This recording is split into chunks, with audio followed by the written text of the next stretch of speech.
കുറച്ച് മഞ്ഞപ്പൊടി, കുറച്ച് കപ്പ,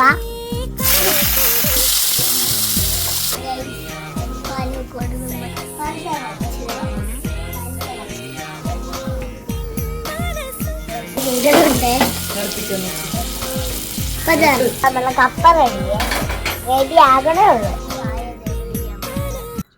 ഇതാണ് ചായ.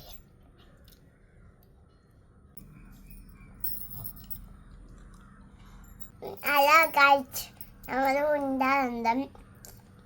ഉണ്ടന്റെ ഇട്ടിട്ടാണ്